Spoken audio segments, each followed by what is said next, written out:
langit sa mahit siyang Panginoon. Sa ngala ng Ama at ng Anak at ng Espiritu Santo, Amen. sumainyo ang Panginoon. At sumayo rin. Mga kapatid, aminin natin ang ating mga kasalanan upang tayo'y maging marapat gumanap sa banal na pagdiriwang. Tayo pong lahat, inaamin ko sa makapangyarihang Diyos At sa inyong mga kapatid, nilubha ako nagkasala sa isip, sa salita at sa gawa, at sa aking pagkukulang. Kaya isinasamo ko sa mahal na Birheng Maria, sa lahat ng mga anghel at mga banal, at sa inyong mga kapatid, na ako'y panalangin sa Panginoong ating Diyos. Kaawaan tayo ng makapangyarihang Diyos, patawarin tayo sa ating mga kasalanan, at patnubayan tayo sa buhay na walang hanggan. Amen. Panginoon, kaawaan mo kami. Panginoon, kaawaan mo kami. Kristo, kaawaan mo kami. Kristo, kaawaan mo kami. Panginoon, kaawaan mo kami. Panginoon, kaawaan mo kami. Manalangin tayo. Ama naming makapangyarihan, ikaw ang kumanglaw sa lahat ng mga bansa. Ang mga hinirang mong tao ay iyong dulutan ng kasiyasiyang pamumuhay at puspusin mo ang aming kalooban ng liwanag na iyong pinasikat noon paman sa aming mga ninuno at magulang sa pamamagitan ni Hesukristo kasama ng Espiritu Santo magpa sa walang hanggan. Amen. Magsiupo na ang lahat. Pagbasa mula sa unang sulat ni Apostol San Juan. Minamahal kong mga kapatid, yamang gayong kadakila ang pag-ibig ng Diyos sa atin. Dapat din tayong mag-ibigan. Walang taong makakita sa Diyos kailanman. Ngunit kung tayo'y nag-iibigan, nasa atin siya at magiging ganap sa atin ang kanyang pag-ibig. Nalalaman nating nananatili tayo sa Diyos at siya naman sa atin, sapagkat pinagkalooban niya tayo ng kanyang Espiritu. Nakita namin at pinatotohanang sinugo ng Ama ang kanyang anak bilang tagapagligtas ng sanlibutan. Ang nagpapahayag na si Jesus, ang anak ng Diyos, ay nananatili sa Diyos, at ang Diyos na may nananatili sa Kanya. Nalalaman natin at pinananaligan ang pag-ibig ng Diyos sa atin. Ang Diyos ay pag-ibig. Ang pagpapatuloy na umiibig ay nananatili sa Diyos at nananatili naman sa Kanya ang Diyos. Ang pag-ibig ay nagiging ganap kung hindi natin kinatatakutan ang araw ng paghuhukom, sapagkat tayo'y tulad ni Kristo kahit nasa daigdig pang ito. Walang kalakip na takot ang tunay na pag-ibig, sapagkat pinapawi ng pag-ibig ang anumang pagkatakot. Hindi pa ganap ang pag-ibig ng sinumang natatakot, sapagkat ang takot ay kaugnay ng parusa. Ang salita ng Diyos. Salamat sa Diyos. Poon maglingkod sa iyo, tanang bansa nitong mundo. Poong naglilingkod sa iyo, tanang bansa nitong mundo. Turuan mo, Yahong Haring humatol ng katuwiran. Sa taglay mong katarungan, O Diyos, siya'y bahaginan. Upang siya'y maging tapat mamahala sa iyong bayan. At pati sa mahihirap, maging tapat siyang tunay. Poon naglilingkod sa iyo, tanang bansa nitong mundo. Mga haring nasa pulo at naroon sa Espanya, maghahandog ng kaloob, ihahain din sa kanya. Pati na yaong mga hari ng Arabia at Ethiopia, may mga kaloob ding taglay nilang alaala. Ang lahat ng mga hari gagalang sa harap niya. Mga bansay magpupurit, maglilingkod sa tuwina.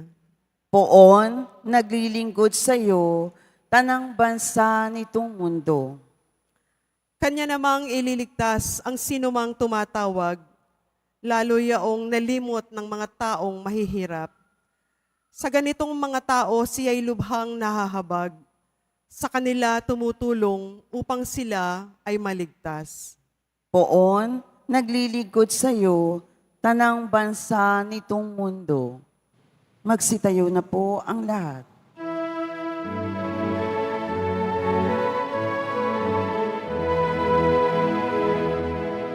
Alleluia,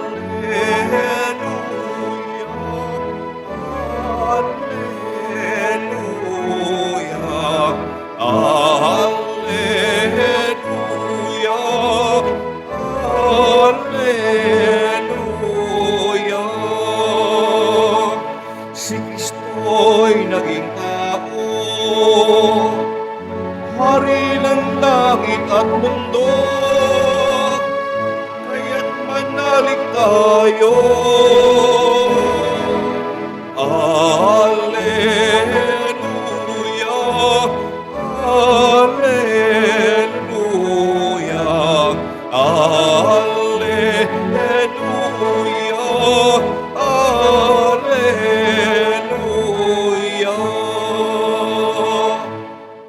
Sumainyo ang Panginoon. At sumayo rin, Ang mabuting balita ng Panginoon ayon kay San Marcos. papuri sa iyo, Panginoon. Matapos mapakain ang 5,000 lalaki, agad pinasakay ni Jesus sa bangka ang mga alagad at pinauna sa Betsaida, sa kabilang ibayo ng lawa, samantalang pinauuwi niya ang mga tao. Pagkaalis nila, siya'y umahon sa burol upang manalangin. Sumapit ang gabi. Nasa laot na noon ang bangka, samantalang si Jesus ay nag-iisa sa katihan. Nakita niyang nahihirapan sa pagsagwa ng kaniyang mga alagad, sapagkat pasalungat sila sa hangin. At nang madaling araw na, sumunod sa kanila si Jesus na naglalakad sa ibabaw ng tubig.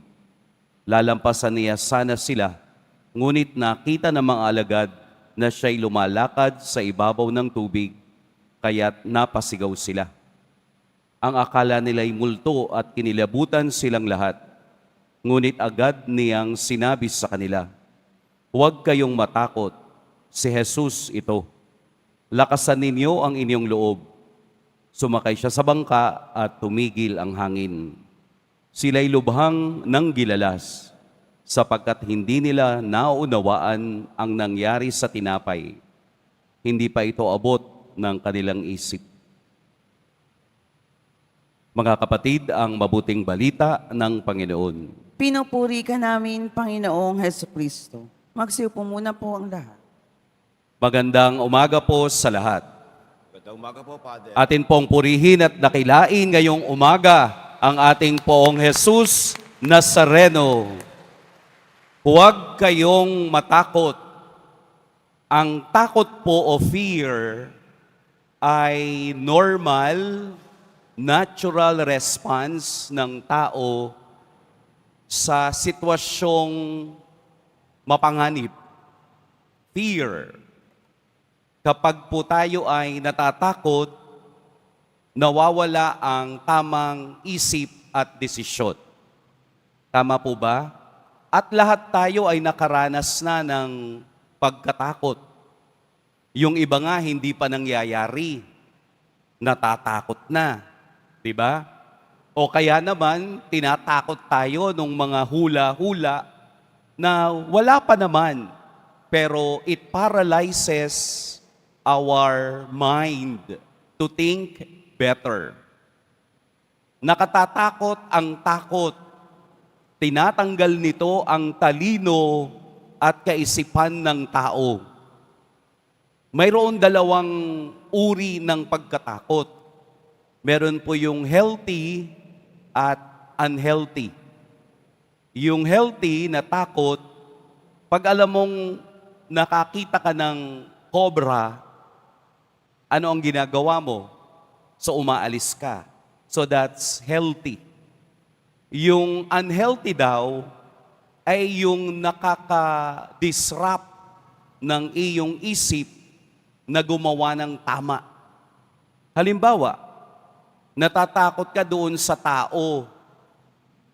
So kapag natatakot ka doon sa tao, nawawala na yung tamang kaisipan kung anong response ang iyong gagawin.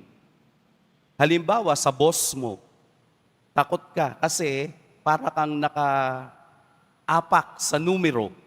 Lahat na lang ng gagawin mo, pinapansin. Lahat na lang ng ginagawa mo, parang mali.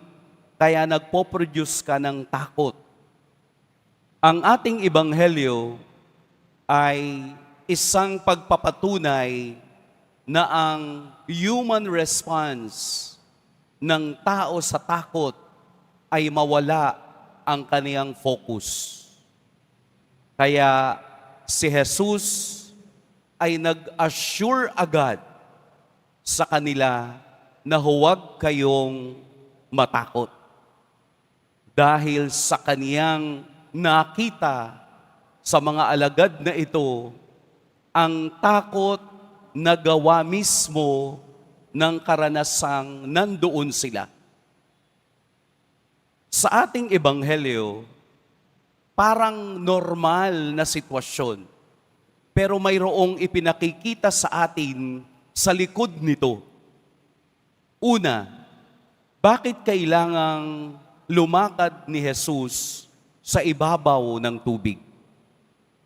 Pwede naman siyang makisabay sa bangka.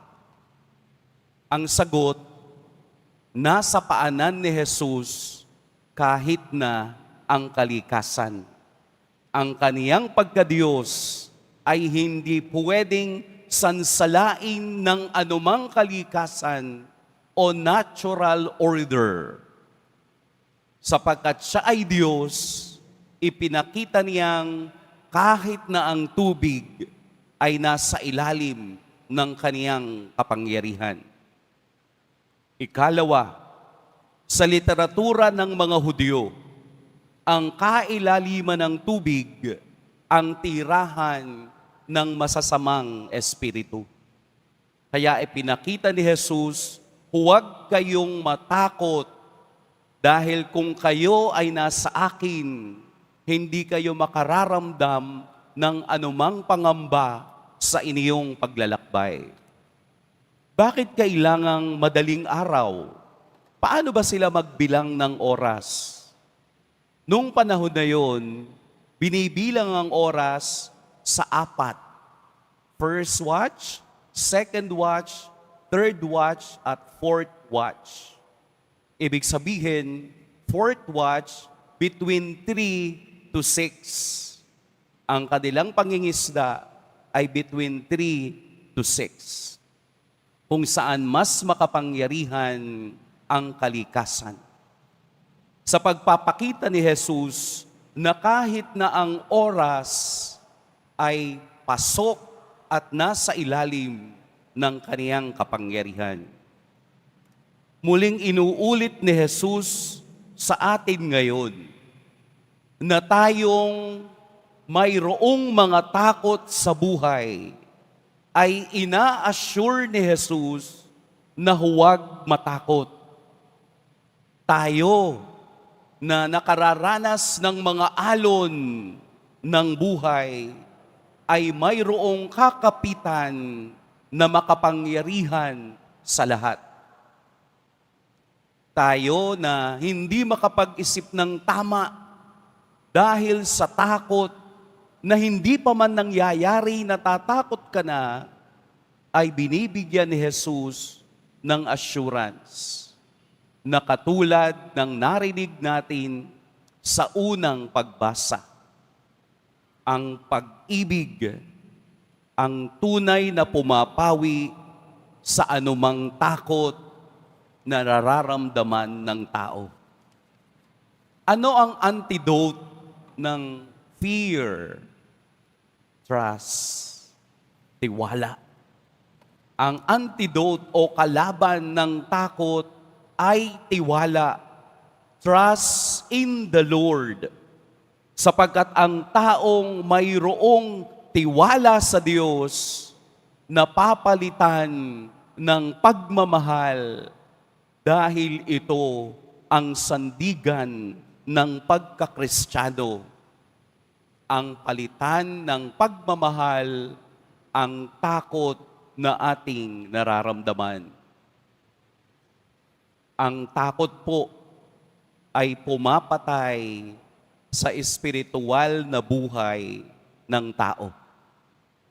Pero ang pagtitiwala sa Diyos ay nagbubunga ng marami pang pagmamahal sa lahat. Anong kinakatakot mo ngayon? Isipin ninyo, yung iba natatakot mamatay. Huwag kayong matakot mamatay. Kasi lahat tayo mamamatay.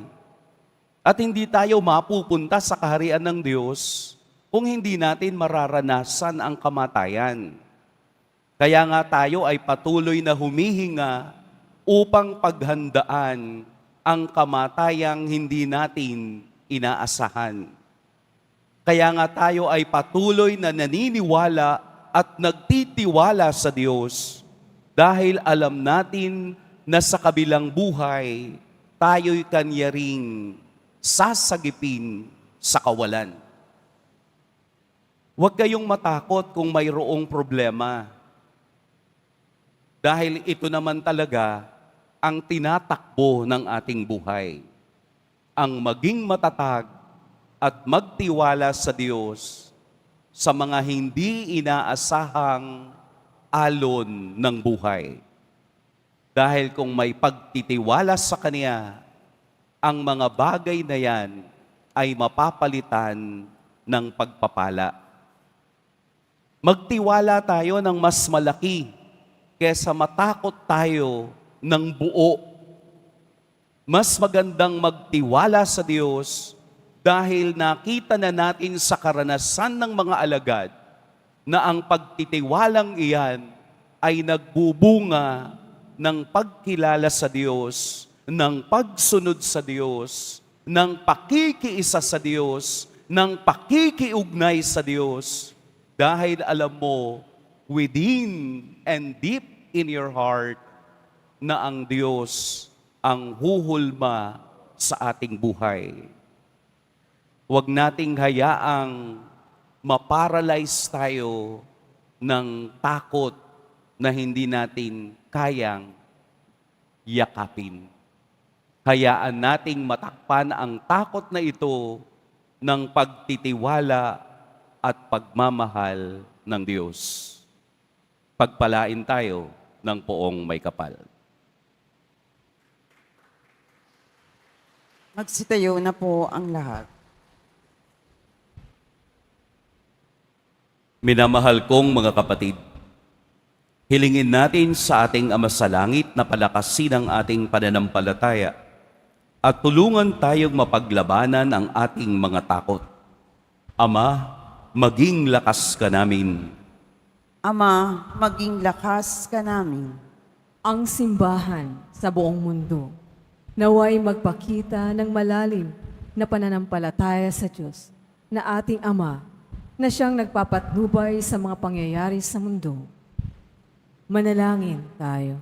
Ama, maging lakas ka namin.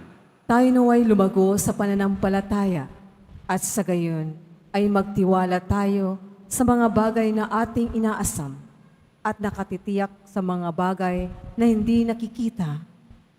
Manalangin tayo. Ama, maging lakas ka namin. Ang mga naligaw sa landas ng buhay, naway makabalik ng ligtas sa kanilang tahanan. Manalangin tayo. Ama, maging lakas ka namin. Sa mga may sakit, naway ipagkaloob ng Panginoon ang kagalingan at bigyang lakas ang mga nawawala ng pag-asa. Manalangin tayo. Ama, maging lakas ka namin. Ang mga yumao, naway maranasan ng walang katapusan ang kaganapan na mapanligtas na kapangyarihan ng Diyos na matagal nilang hinihintay. Manalangin tayo. Ama, maging lakas ka namin. Sa katahimikan, ating ipanalangin ang mga bagay na nakatatakot sa ating buhay. Naway palitan ito ng Diyos ng buong pagtitiwala at pagmamahal. Amen. Ama naming nasa langit, batid namin na ipagkakaloob mo ang anumang hilingin namin sa ngalan mo. Nawa ay maging bukas lagi ang aming mga tenga sa iyong salita. Hiniling namin ito sa pamamagitan ni Kristong aming Panginoon. Amen. Magsiupo na po ang lahat.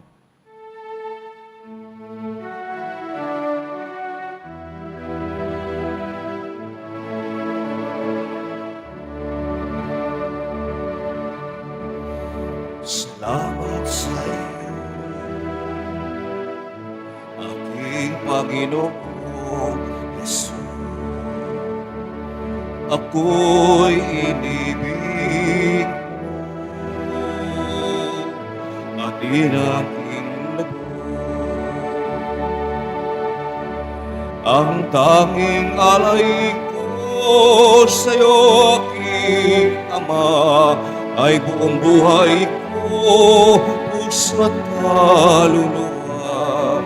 Di makaya na may pagkaloob, mamaling iyas, ginigintong nilokob ang aking dalangin. O Diyos ay tanggapin ang tanging alay ko, naway gamitin. Ito lamang, Ama, wala nang iba pa akong hinihiling. Tayo na po ang lahat. Manalangin kayo mga kapatid upang ang paghahain natin ay kalugdan ng Diyos amang makapangyarihan. Tanggapin nawa ng Panginoon itong paghahain sa iyong mga kamay, sa kapurihan niya at karangalan, sa ating kapakinabangan at sa buong sambayanan niyang banal. Ama naming lumikha, ang tapat na pag-ibig at pagkakasundo ay sa iyo nagmumula. Ipagkaloob mo ang aming mahainan ang aming mga alay ang iyong kadakilaan at aming mapagsaluhan sa banal na pakikinabang ang aming ipinagdiriwang. Sa pamamagitan ni Hesukristo, kasama ng Espiritu Santo, magpa sa walang hanggan. Amen. Sumainyo ang Panginoon. At sumayo rin. Itaas sa Diyos ang inyong puso at diwa. Itinaasa namin sa Panginoon. Pasalamatan natin ang Panginoong ating Diyos. Marapat na siya ay pasalamatan. Ama naming makapangyarihan, tunay ngang marapat na ikaw ay aming pasalamatan sa pamamagitan ni Hesukristo na aming Panginoon. Sa katauhan ng iyong isinugong Mesiyas, nahayag sa amin ang katuparan ng iyong balak. Ngayon nga ay iyong ipinakikita sa tanan ang liwanag na tumatanglaw sa sangkatauhan. Sa pagpapahayag ng anak mong ginigiliw na siya ay hindi naiba sa amin, minarapat mong sa pagkatao namin magningning ang kariktan ng kadakilaan niyang di magmamaliw. Kaya kaisa na mga anghel na nagsisiawit ng papuri sa iyo, nang walang humpay sa kalangitan, kami nagbubunyi sa iyong kadakilaan. Santo, Santo, Santo, Panginoong Diyos ng mga hukbo, napupuno ang langit at lupa ng kadakilaan mo, o sana sa kaitaasan, pinagpalang na paririto sa ngalan ng Panginoon, o sana sa kaitaasan. Magsilod po ang lahat. Ama naming banal, ikaw ang bukal ng tanang kabanalan. Kaya't sa pamamagitan ng iyong Espiritu, gawin mong banal ang kaloob na ito upang para sa amin maging katawan at dugo ng aming Panginoong Hesukristo. Bago niya pinagtiis ang kusang loob na maging handog, hinawakan niya ang tinapay, pinasalamatan kaniya, pinaghati-hati niya iyon, iniabot sa kaniyang mga alagad at sinabi, tanggapin ninyong lahat ito at kanin. Ito ang aking katawan na ihahandog para sa inyo.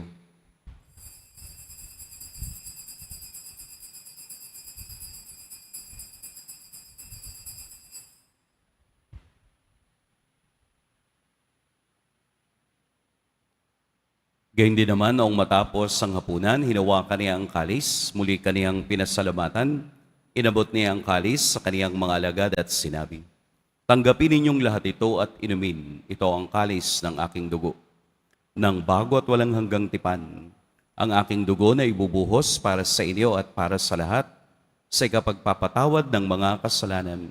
Gawin ninyo ito sa pag-alala sa akin.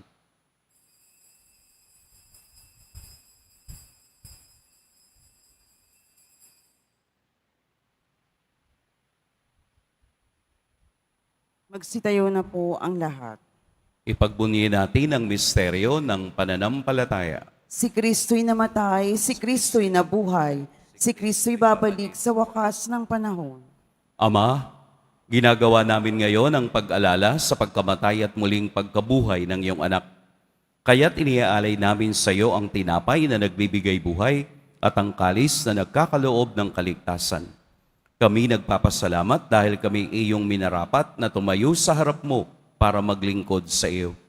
Isinasamo namin kaming magsasalo-salo sa katawan at dugo ni Kristo ay mabuklod sa pagkakaisa sa pamamagitan ng Espiritu Santo. Ama, lingapin mo ang iyong simbahang laganap sa buong daigdig. Puspusin mo kami sa pag-ibig, kaisa ni Francisco na aming Papa at ni Jose na aming Obispo at ng Tanang Kaparian. Alalahanin mo rin ang mga kapatid naming nahimlay nang may pag-asang sila'y muling mabubuhay, gayon din ang lahat ng mga pumanaw. Kaawaan mo sila at patuloyin sa iyong kaliwanagan. Kaawaan mo at pagintapating kaming lahat na makasalo sa iyong buhay na walang wakas. Kaisa ng mahal na Birheng Maria na ina ng Diyos, ng kabiyak ng puso niyang si San Jose, kaisa ng mga apostol ni San Juan Bautista, at ng lahat ng mga banal na namuhay dito sa daigdig ng kalugod-lugod sa iyo, maipagdiwang nawa namin ang pagpupuri sa ikararangal mo sa pamamagitan ng iyong anak na aming Panginoong Heso Kristo. Sa pamamagitan ni Kristo, kasama niya at sa Kanya, ang lahat ng parangal at papuri sa iyo, Diyos, Amang makapangyarihan, kasama ng Espiritu Santo, magpa sa walang hanggan. Amen. Sa tagubilin ng nakagagaling na utos at sa turo ni Jesus na Panginoon natin at Diyos, ipahayag natin ng lakas loob. Ama namin, Sumasalangit ka, sambahin ang ngalan mo, mapasa amin ang kaharian mo, sundin ang loob mo dito sa lupa para nang sa langit. Bigyan mo kami ngayon ng aming kakanin sa araw-araw at patawarin mo kami sa aming mga sala para nang pagpapatawad namin sa nagkakasala sa amin at huwag mo kami ipahintulot sa tukso at iadya mo kami sa lahat ng masama. hinihiling namin kami iadya sa lahat ng masama. Pagkalooban ng kapayapaan araw-araw, iligtas sa kasalanan at ilayo sa lahat ng kapahamakan. Samantalang aming pinananabikan ang dakilang araw ng pagpapahayag ng tagapagligtas naming si Heso Kristo. Sapagkat iyo ang kaharian at ang kapangyarihan at ang kapurihan magpakailanman. Amen. Panginoong Heso Kristo, sinabi mo sa iyong mga apostol, kapayapaan ang iniiwan ko sa inyo, ang aking kapayapaan ang ibinibigay ko sa inyo. Tunghayan mo ang aming pananampalataya at huwag ang aming pagkakasala. Pagkalooban mo kami ng kapayapaan at pagkakaisa ayon sa iyong kalooban, kasama ng Espiritu Santo, magpa sa walang hanggan. Amen. Ang kapayapaan ng Panginoon naway laging sumainyong lahat. At sumayo rin. Magbigayan kayo ng kapayapaan sa isa't isa.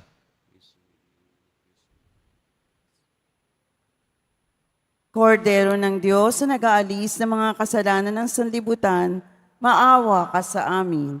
Kordero ng Diyos na nag-aalis ng mga kasalanan ng sanlibutan, maawa ka sa amin. Kordero ng Diyos na nag-aalis ng mga kasalanan ng sanlibutan, ipagkaloob mo sa amin ang kapayapaan. Magsiluhod po ang lahat. Narito si Jesus ang patuloy na nagsasalita sa ating huwag kayong matakot. Ito ang kordero ng Diyos. Ito ang nag-aalis sa mga kasalanan ng sanlibutan. Mapapalad ang inaanyayahan sa kaniyang piging. Panginoon, hindi ako karapat-dapat na magpatuloy sa iyo, ngunit sa isang salita mo lamang ay gagaling na ako. By the body and blood of Christ.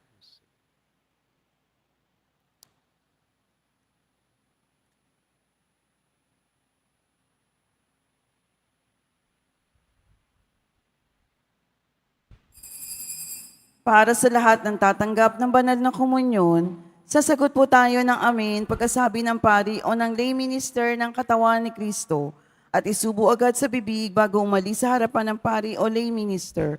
Sumunod po tayo.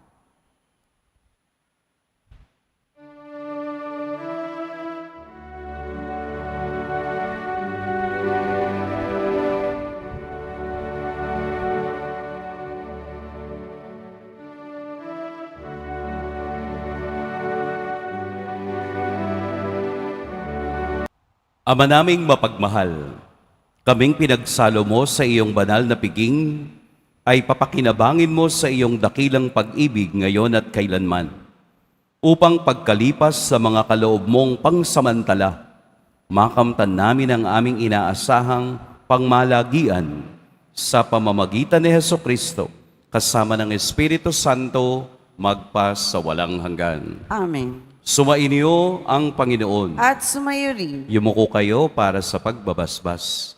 Mahal na poong Jesus Nazareno, inihayag mo sa pamamagitan ng krus ang walang maniw na pag-ibig ng Diyos sa sangkatauhan. Pakinggan mo ang kahilingan, lalo na para sa mga nangangailangan ng iyong tulong at awa. Makamtan nawa namin ang iyong kasagutan na may utang na loob na tinatanaw. Basbasan din po ninyo itong mga imahen at dasalan upang lalo kaming manalangin at magtiwala. Sa pamamagitan ng bendisyon na ito, naway lalo kaming maging mapaglingkod, masunurin na tapat sa iyo na aming maluwalhating Panginoon, magpas sa walang hanggan. Amen. At pagpalain kayo ng makapangyarihan at mapagmahal na Diyos, ang Ama at Anak at Espiritu Santo.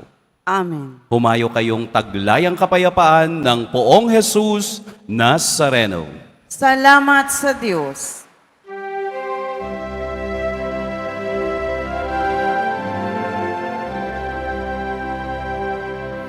Nuestro Padre Jesús Nazareno, sinasamba ka namin.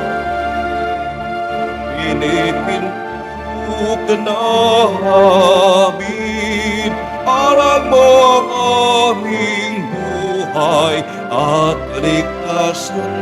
Nuestro Padre Jesús Nazareno, iligtas mo kami sa kasalanan. Ang krus mong pinamatayan ay sagisag ng aming kaligtasan. Nuestro Padre Jesús Nazareno, pinarangal ka namin. Nuestro Padre Jesús Nazareno, pinulwalhati ka namin. Nuestro Padre Jesús Nazareno, pinarangal ka namin. Nuestro Padre Jesús Nazareno, pinulwalhati ka namin.